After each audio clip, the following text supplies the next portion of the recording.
이번 주는 교회학교 주간으로 새벽 예배 기도회를 진행을 했고요.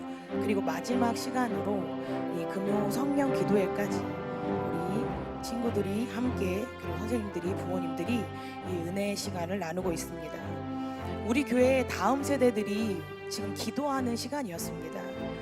성도님들께서도 아이들을 위해서, 그리고 각자의 기도 짝꿍들이 있으시다면 그 친구들을 위해서 함께 중보해 주셨으면 좋겠습니다. 네, 제가 언제 한번 만나면요, 밥 한번 꼭 사주고 싶은 분들이 계세요. 네. 누굴 것 같으세요? 진짜 이분들은 너무 감사한 분들이에요. 그래서 네, 혹시 난가? 이렇게 마음속에 생각하시는 분들 계신가요?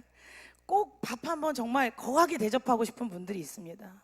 누구냐면 바로 이분들입니다. 넘겨주세요. 네.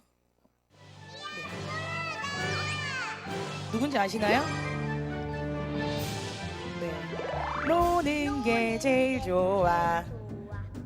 안 나오네요. 아, 여기 안 나오네요. 친구들, 이 친구들 누구냐면요, 뽀로로와 친구들이에요. 이 친구들 보고 자란 친구들 있나요? 네, 중1 친구들까지. 네, 감사합니다. 이 육아할 때요, 지금 육아하시는 분들이 계실 텐데 아마 이 친구들의 도움을 한 번만 받은 사람은 아무도 없을 거예요. 네, 계속 저희 막내 같은 경우는요, 아직도 엄마 이름은 엄마인 줄 알아요. 아빠 이름은 당연히 아빠인 줄 알죠. 그런데 이 뽀로로와 친구들 이름은 다 외웠어요. 네, 컵에 보이면 막 패티 다 해요. 근데 전혀 서운하지 않아요. 왜냐하면 이분들은 그만한 가치가 있는 분들이거든요. 네, 부족한 엄마를 대신해서 함께 놀아주고 꿈도 키워주고 친구들이랑 노는 법도 알려주고, 네, 이런 굉장히 굉장한 분들입니다. 그래서 뽀로로 영화 개봉하잖아요. 영화관 가면 아이들이 노래가 나오면 막 난리가 나요. 이런 분들이에요. 근데 이 뽀로로에서 조금 더 크면 어떻게 되는가? 뽀로로를 향했던 사랑이 이제 다른 곳으로 퍼지기 시작을 합니다. 시크릿 주주와 그리고 뭐 다이노코어 막 이런 거, 우리 친구들 봤나요? 아, 네, 굉장히 기뻐하는 친구들이 있어요. 이런 친구들에게 가요. 이러다가 이제 조금 더 크면 이 사랑이 어디로 가나요? 우리 오빠에게 가요. 여기 우리 오빠 있는 사람, 우리 오빠. 여기서 이 오빠는 절대 우리 집에 한 집에 사는 오빠가 아닙니다. 한 집에 사는 오빠는 뭐라고 부르죠? 개, 제, 뭐 그렇게 부르죠. 제 친구 중에, 저는 이제 오빠가 없어, 실제로 오빠가 없는데, 실제로 친 오빠를 뭐라고 부르냐면 진짜로 이렇게 불러요. 또라이라고 불러요. 네, 핸드폰에도 또라이라고 돼 있어요. 그래서 아, 그 또라이라고 이야기를 해요. 여기서 오빠는 누구를 이야기하는 건가요? 정국이? 막 심장 갑자기 벌렁벌렁거리는 친구들 있죠. 이런 친구들을 이야기를 합니다. 이 성장을 하면서요, 이게 누군가에 대한 이런 좋은 감정들이 있는 거 자연스러운 감정인 것 같습니다. 저도 학창 시절에 좋아했던 연예인이 있어요. 여기서 밝히면 너무 시대 차이가 확 나는데, 저희 중3 때 H.O.T가 나왔거든요. 여기 H.O.T 세대 있죠? 아닌 척 하지 마세요. 네, 저도 그때 H.O.T를 좋아했습니다. 그래서 저희 때는 되게 말하면서 우리 아이들이 이해를 못할 것 같은데, 그때는 앨범이 나오면 어떻게 나오나요? 테이프로 나와요. 너희들 테이프 본 적 있니? 박스 테이프 말고 네모난 테이프로 나오죠. 그 테이프를 나오고 거기에서 막 돌려듣기를 하는 거예요. 조금 좋은 라디오는 이게 9번 반복이 돼요. 제가 좋아했던 멤버가 영어 랩을 하는 친구였어요. 누군지 아시나요? 네, 이거 아셔도 되게 옛날 사람인데, 그래서 제가 어떻게 했을까요? 저희 때는 뭐 중학교 1학년 때부터 영어를 배워서 영어를 그렇게 잘하지 않았어요. 그런데 그 부분만, 네, 영어를 한글로 적어가면서 열심히 연습했던 기억이 납니다. Here we go, here we go, it's time to stop the violent system all the ways. 아직도 기억이 나요. 기억나시는 분들 계시죠? 네, 제발 계신다고 얘기해 주세요. 네, 왜? 이 부분은 노래방 가면 누가 불러야 돼요? 네, 제가 불러야 되는 거예요. 왜? 우리 오빠가 노래 부르던 시간이었으니까. 정말 열심히 했던 기억이 납니다. 그러다 더 나이를 먹어서 요즘 좋아하시는 분들 계시죠? 누구? 막 우리 영웅이 막 이렇게 얘기하시더라고요. 아들 이름인 줄 알았어요. 네, 영웅이 또 누가 있나요? 네, 막 영웅이만 이야기하면 또 되게 슬퍼하실 텐데, 그죠? 다른 분들 이렇게 이야기를 해요. 얼마 전에 저희 청주에 있는 엄마랑 통화를 하는데 굉장히 침울하게 얘기를 하시는 거예요. 그래서 목소리가 왜 그래? 그랬더니 TV가 고장났어. 그리고 나서 TV 고장나면 어떻게 해야 돼요? 고쳐야 되잖아요. 그러니까 바꿨어요. 그 바꾸는 사이에 들리는 이야기로는 저희 아빠가 굉장히 힘들어했다고 이야기하시더라고요. 죄송합니다. 저희 아빠 장로님이세요. 네. 왜? 그런데 그때 이제 요즘 뭐 미스터 트롯이라고 해서 뭐 그거를 많이 한다고 하더라고요. 그거 보셔야 되는 거예요. 그런데요, 저 이렇게 TV를 사랑하시던 부모님이 한 3년 동안 TV를 제대로 못 본 시간이 있으셨어요. 왜냐하면 그때 저희가 바로 윗집에 살았거든요. 그래서 개척할 때 부모님 윗집에 저희가 살았어요. 근데 저희 집은 아직도 TV가 없습니다. 그런데 저희 아이들이 눈만 뜨면 그러니까 어디로 갈까요? 할머니 집으로 가는 거예요. 네. 1층으로 내려가서 거기서 밥도 먹고 TV도 보고 막 신나게 놀아요. 문을 열고 당당히 들어가서 TV를 보고 있는 할아버지에게 한마디 하죠. TV 틀어주세요. TV가 틀어져 있어요. 그런데 그 한마디는 뭐예요? 이거 아니라는 거예요. 내가 보는 건 이게 아니다. 한마디 하면 어떻게 될까요? 즉시 돌아가요, TV가. 너무 중요한 뉴스를 보고 있었던, 아니면 할아버지가 너무 좋아하는 드라마를 보고 있던, 이런 거는 전혀 상관이 없습니다. 아이들 한마디면 그냥 TV가 들어가요. TV가 돌아갑니다. 왜요? 감히 뽀로로와 친구들 모이라고 하는데 거기 누가 막을 수가 있나요? 네? 저녁에는 요일별로 또 막 순서가 있었어요. 당 맥스터핀스 아시는 친구 있나요? 네, 네, 할렐루야. 네. 여기 모르시죠? 당 맥스터핀스가 진찰할 시간이에요, 지금. 내가 눈 보고 귀 보고 안 아픈지 보는 시간이니까 그때 할머니, 할아버지 옆에서 소리 조금만 크게 해도 큰일 나는 거예요. 왜? 나도 진찰해야 돼. 인형들 진찰하러 가야 되거든요. 그거 끝나면 어디로 가는지 아시나요? 이제 모험을 떠나야 돼요. 어디로? 아발론으로. 엘레나 공주와 함께 신나는 여행을 하고 난 뒤에 그리고 잠자리에 드는 그 패턴이 있었어요. 그때는 미스터 트롯을 안 할 때긴 했는데, 만약에 그때 미스터 트롯을 했다 하더라도 저희 부모님이 아이들을 막았을까요? 안 돼. 지금은 우리 영웅이가 나오는 시간이야. 넌 저리 가. 했을까요? 아니었을 거예요. 저희 아이들과 살던 그 3년 동안 저희 부모님은 TV를 제대로 보지 못하셨습니다. 그런데 그때를 추억하면서 내가 얘네 때문에 TV도 못 보는 아주 괴로운 시간을 보냈지라고 이야기하지 않으세요. 왜냐하면요, 미스터 트롯이랑 사랑하는 손주들을 비할 때 이 비교할 가치가 안 되는 거거든요. 저희 집만 이렇지 않고 아마 대부분의 집에서 이런 일들이 일어나고 있을 거라고 생각합니다. 우리가 누군가를 좋아하면요, 무엇을 얻나요? 그들을 통해서 행복을 얻고 있고 내가 저 사람들 때문에 기뻐한다라고 생각해요. 그런데 여기서요, 우리가 아주 잘 구별해야 할 게 있습니다. 뭐냐면요, 바로 재미와 기쁨입니다. 사단이 우리로 하여금 착각하게 만드는 것이 있는데, 그게 뭐냐면 기쁨이랑 재미는 같은 거야 라는 생각을 하게 해요. 그래서 우리에게 묻습니다. 너는 사는 게 재밌니? 재미있는 인생이 가치 있는 인생이야 라고 생각하게 만들어요.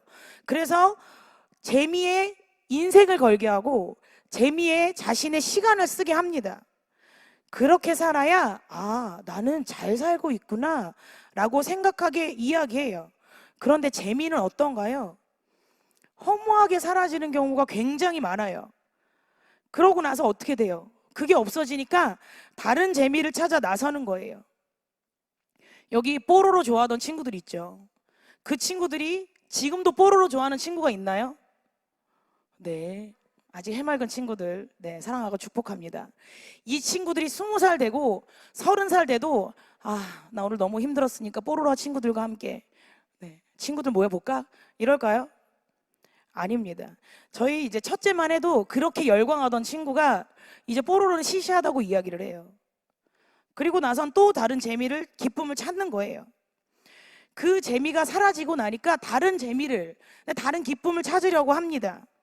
이것이 바로 재미의 실체예요. 저도 학창 시절에 그렇게 H.O.T를 좋아했지만 지금도 제가 막 그럴까요? 테이프 갖다가 구간 반복하고 막 외우고 그럴까요? 아니에요. 추억 저편으로. 저도 이 설교를 준비하다가 내가 예전에 그래도 좋아했었지 라고 생각을 했었거든요. 이렇게 바뀌는 거예요. 재미는요 영원하지 않아요. 그리고 우리에게 진정한 만족을 주지 않아요. 지금 여러분이 어떤 것에 기쁨을 느끼고 계시나요? 여러분 그게 근데 정말 기쁨인가요?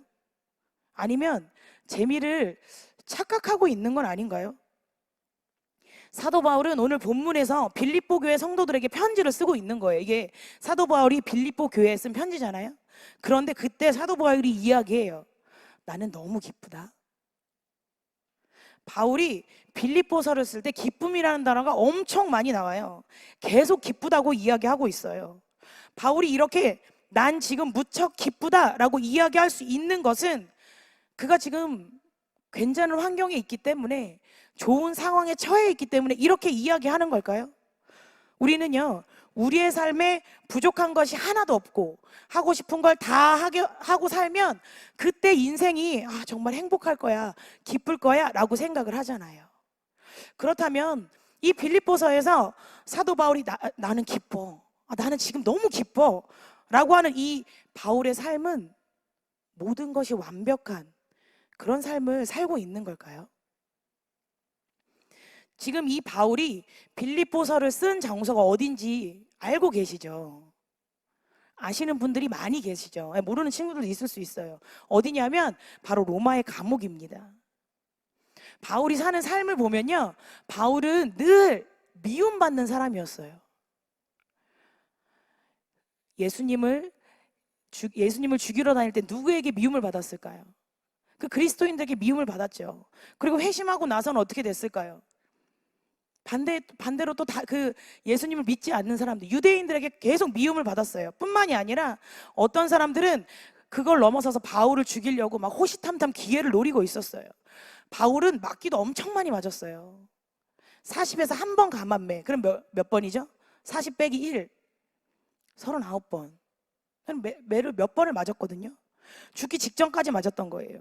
쫓겨다니고 도망 다니고 늘 그런 인생을 살았는데, 그냥 듣기만 해도 그의 삶이 행복했다고 느껴지시나요?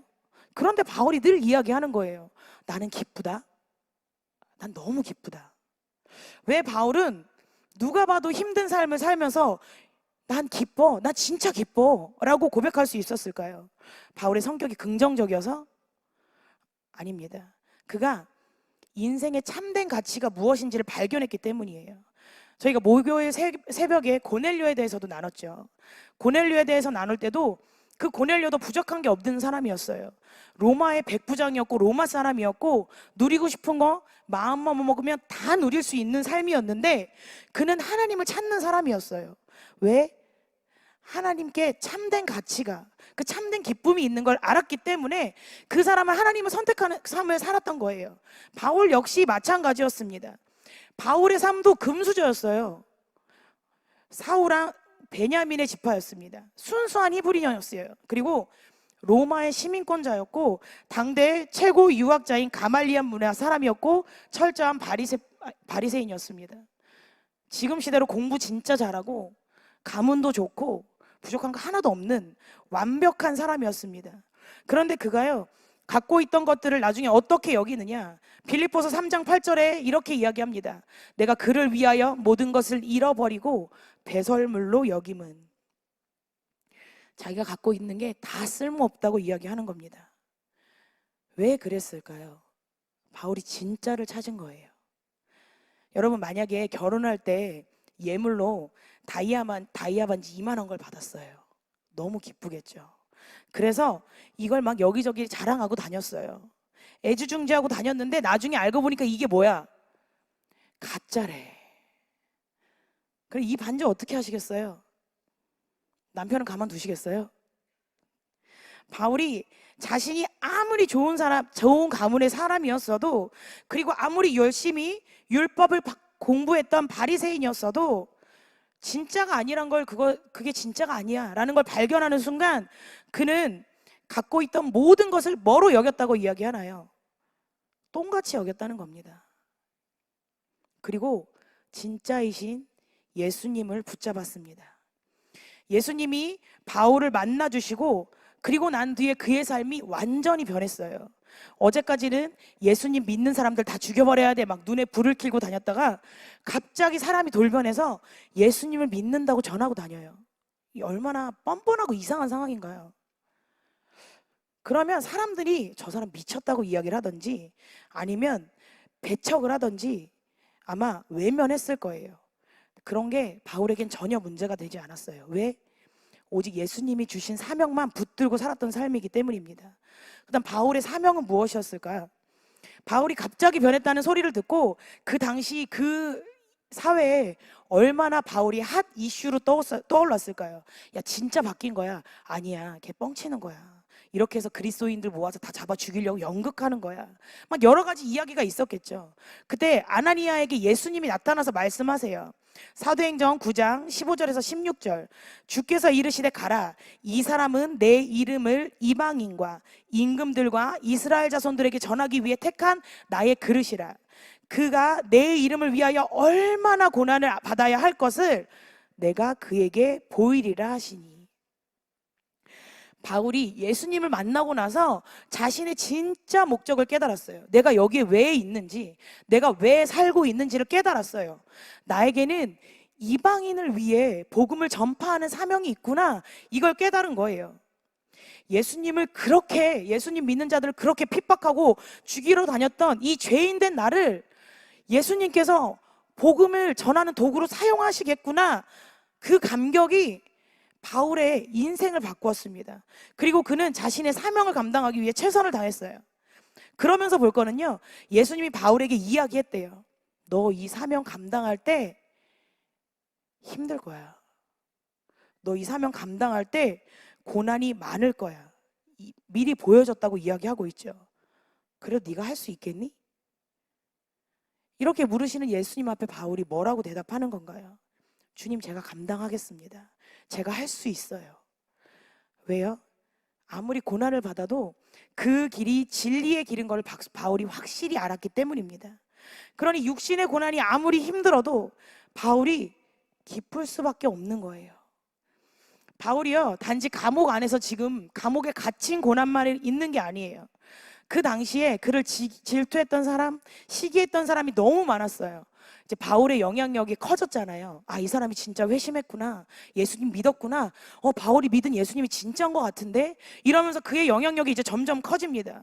그러다 보니까 유대인뿐만 아니라 그리스도인들 사이에서도 이제 바울을 시기하는 사람이 생겨난 거예요.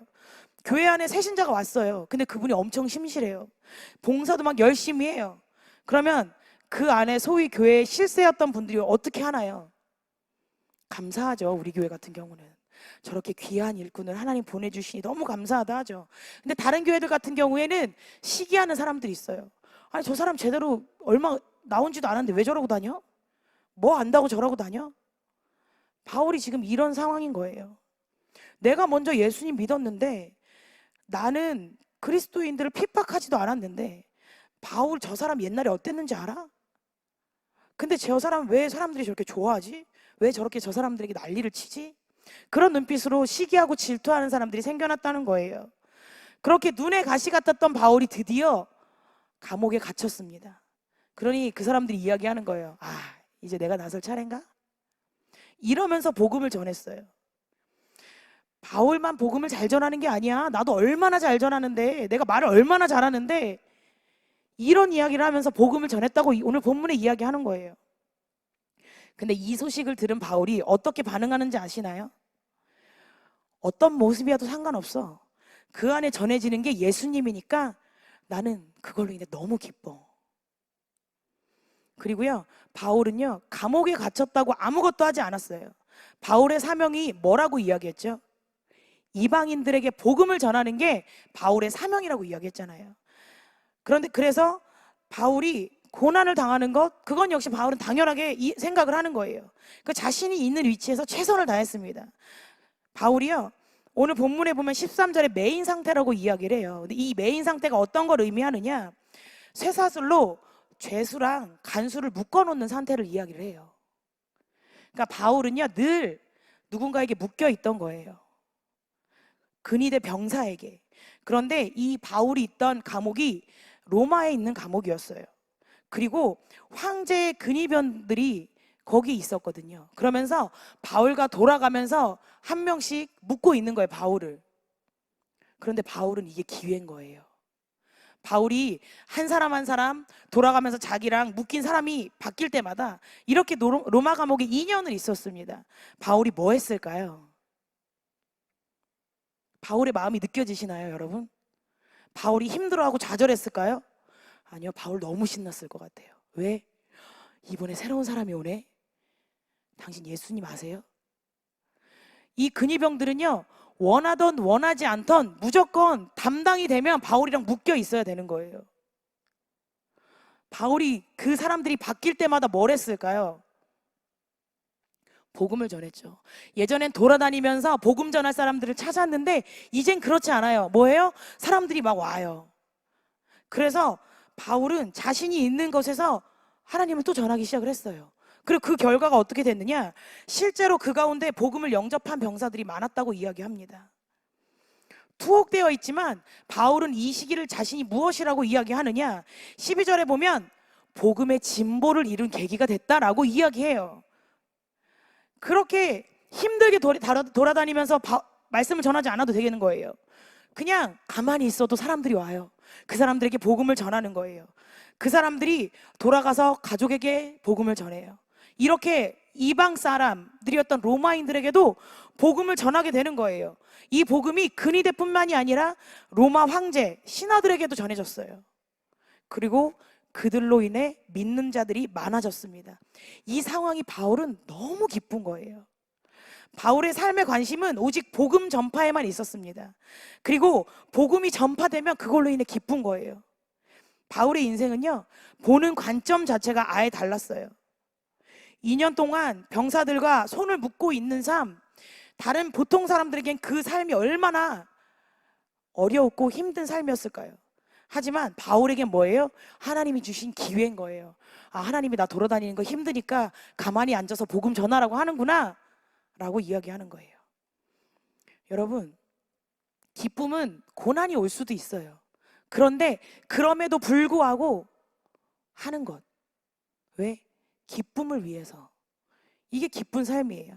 여러분은 지금 기쁨이 넘치는 삶을 살고 계시나요? 아니면 재미를 찾아가는 삶을 살고 계시나요?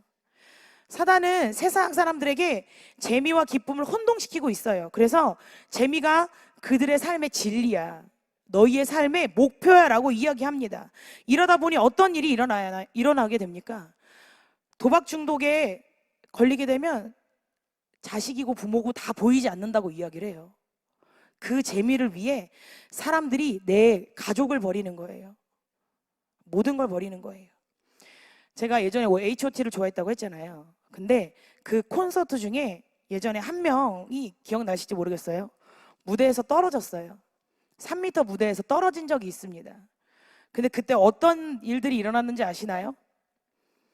그 멤버를 너무 사랑했던 팬 300명이 그 자리에서 실신했어요. 네. 지금 BTS가 콘서트다 한 명이 떨어졌어. 갑자기 막 마음 아프니? 그래. 나왔어요. 네. 300명이 실신했어요. 그 자리에서. 우리 오빠 떨어져서. 200명은 병원에 실려갔어요. 여기서 끝나지 않습니다.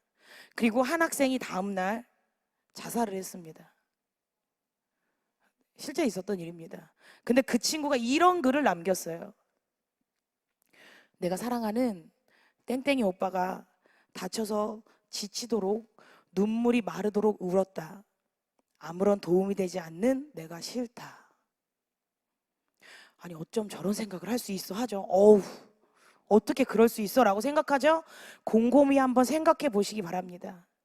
우리 역시 이런 재미를 쫓아 살고 있지 않은지, 우리가 지금 우리의 삶에 초점으로 맞추고 있는 것, 나의 삶에 관심을 두고 있는 것이 이런 재미가 아닌지 우리가 한번 되돌아보기 원합니다. 이것이 사그러들 재미인데 지금은 내 인생의 진리처럼 느껴지는 거예요. 그래서 이걸 진리라고 생각하고 삶을 쫓아가고 있지 않은지, 우리 가족이 좀 더 좋은 집에 사는 거, 우리 가족이 좀 더 좋은 것을 누리는 것, 그것에만 초점을 맞추고 이게 진짜 기쁨이야 라고 여기며 살고 있지 않나요? 바울은 자신의 인생에 진짜 진리를 발견했을 때 그것에 목숨 건 인생, 그런 인생을 살았습니다. 복음 전파를 위해 자신의 생명도 아끼지 않았어요. 왜? 주님이 주시는 진정한 기쁨을 알았기 때문이죠. 사람들이 자신을 비방하고 외면하는 거, 핍박하는 거, 죽이려고 하는 거 전혀 문제가 되지 않았습니다. 진정한 기쁨이 주님으로 인해 구원받은 그 기쁨을 그 어느 것과도 바꿀 수 없었던 것입니다. 그것을 빼앗길 수 없었던 것입니다. 제가 이번에 이 교회학교 주간 새벽 기도를 하면서요, 굉장히 은혜 받은 부분이 있습니다. 어떤 부분이냐면 바로 찬양단 친구들이에요. 이 친구들이요, 이제 유치부, 아동부, 중고등부, 청년부 친구들 중에 자원한 친구들이에요. 너 찬양단 해야 돼. 너는 뭐 임원이니까 해야 돼. 하지 않았어요. 절대 권하지 않았어요. 본인들이 자원해서 신청을 한 거예요. 그리고요, 이제 팀별로 팀장을 세워놨습니다. 악기팀, 싱어팀, 뭐 율동팀. 자기네끼리 모여서 연습을 해요. 네. 누가 뭐라고 하지 않아도 야, 니네 모여서 연습해야 되지 않니? 라는 얘기 제가 한 번도 하지 않았어요. 근데 본인들끼리 모여서 연습을 해요. 토요일 날도 모여서 연습하고요, 주일 날도 늦게까지 모여서 연습했습니다. 그리고요, 새벽 예배 때도 이 아이들이 이 예배 자리를 계속 지켰어요. 이제 막 방학을 시작했습니다. 얼마나 놀고 싶을까요? 이 친구들 중에 예배 못 나올까 봐 밤을 새고 나온 친구들이 몇 명 있어요. 그래서 아침에 새벽에 이렇게 맞아주면 아이들이 토끼 눈으로, 빨간 눈으로 레이저 쏘면서 안녕하세요 이러면서 막 들어가요. 그러면서 왔어요. 제가 이 아이들에게 약속한 건 아무것도 없었어요. 그냥 새벽 예배 찬양팀 모집합니다 밖에 없었거든요. 이 코로나 때문에요, 새벽에 7시에 이제 아이들이 예배를 마치고 집에 갈 때 밥 한 번 못 먹여 보냈습니다. 전체 연습할 때 2번 교회에서 못 먹으니까 집에 가서 먹어라 하고 햄버거 싸서 보낸 거밖에 없어요. 그런데 얘네는 왜 이렇게 할까요? 열심히 연습하고 하나님 앞에 드리는 시간들을 보냈을까요? 뭐 이 중에 아직 그 이유를 모르는 친구들이 있을 수 있지만, 이 친구들이 나중에 이 시간을 되돌아보면은요, 그 가운데 하나님이 주신 기쁨을 발견할 거라고 믿습니다. 그때 새벽이 힘들었지만 그래도 찬양하려고 모여서 연습하고 기도하고 준비하는 시간, 그게 나에게 너무 귀한 시간이었어. 아, 돌아보니 그게 진짜 기쁨이었구나. 그때 하나님이 만나 주셨기 때문에 내가 지금 이 어려운 상황도 꿋꿋이 이겨내며 믿음 생활을 할 수 있어. 이러한 고백을 하는 친구들이 되게 해달라고 제가 지금 중보하고 있어요. 성도님들 함께 중보해 주시기 바랍니다. 교회학교 다음 세대를 위해서 기도해 주시기 바랍니다.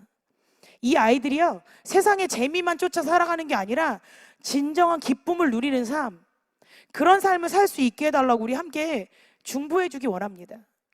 그것이 바로 우리가 진정으로 기쁜 삶을 사는 길입니다.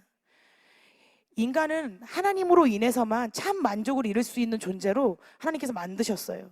흙으로 사람을 만드시고 그 코에 생기를 불어 넣으셔서 생명이 되었기 때문입니다. 그런데 죄를 짓고 하나님과 단절되고 난 뒤에는 하나님과의 관계가 단절됐기 때문에 늘 공허한 거예요. 그래서 사람들이 그 공허함을 채우려고 어떻게 하나요? 재미를 찾기 시작을 하는 거예요. 재미로 찾아보는 거예요. 좋아하는 오빠를 만들면 내가 기쁠까? 돈을 많이 벌면 내가 기쁠까? 그런데요, 세상 그 어느 것으로도 그 공허함은 채울 수가 없습니다. 오직 주님을 만났을 때 우리는 참된 기쁨과 만족을 누릴 수 있는 자들임을 기억하시기 바랍니다. 그렇기에 바울은 주님을 만나고 나서 그 참된 기쁨을 빼앗기지 않기 위해 자신의 사명을 죽도록 감당한 겁니다. 이 시간 예수님이 바울을 만나주시고 그에게 사명을 주셨던 것처럼 우리 역시 주님을 만나고 주님이 주시는 사명을 발견하는 시간 되기 원합니다. 그래서 그 안에서 그 기쁨을 누리기 원합니다. 세상의 재미를 쫓아 사는 것이 아니라 그 재미를 찾다가 문득 서보면 공허한 삶, 왜 이렇게 삶이 공허하지? 라고 고백하는 것이 아니라 주님이 주시는 기쁨으로, 넘치는 기쁨으로 우리가 그 기쁨 가운데 늘 거하며 사는 삶이 되기 원합니다. 그런 삶을 사모하며 나가는 우리가 되길 원합니다. 이제 기도하겠습니다. 하나님 아버지, 우리와 함께하여 주시옵소서. 하나님, 우리를 만나 주시옵소서. 하나님, 이 시간 우리가 재미를 쫓아 살고 있던 삶이었다면 이 시간 모든 것을 내려놓고 주님만 바라보기 원합니다. 주님이 주시는 기쁨을 누리게 하여 주시고 주님이 주시는 은혜 가운데 살아가게 하여 주시옵소서. 주님 안에서 참 만족을 누리는 우리가 될 수 있도록 아버지 우리를 사용하여 주시옵소서. 특별히 이 시간 예물들이 손길들이 있습니다. 하나님 이들의 기도와 간구하는 것들을 응답하여 주시고 이 가정 가운데 하나님의 기쁨이 넘치는 삶을 살아갈 수 있도록 아버지 이들과 함께 하시고 인도하여 주시옵소서. 또한 이 자리에 나와 하나님 앞에 기도하며 간구하는 자들이 있습니다. 하나님 우리의 기도와 간구를 들어주시고 하나님의 은혜를 위하여 하나님 살아가게 하여 주시옵소서. 주님이 주신 사명을 발견하게 하시고 그 사명을 바울과 같이 붙들고 살아가는 우리가 되게 하여 주시옵소서. 그 은혜를 기대하며 감사드리며 예수님의 이름으로 기도합니다. 아멘. 우리 시간 함께 찬양하며 나아가기 원합니다. 천국은 마치 함께 찬양하도록 하겠습니다.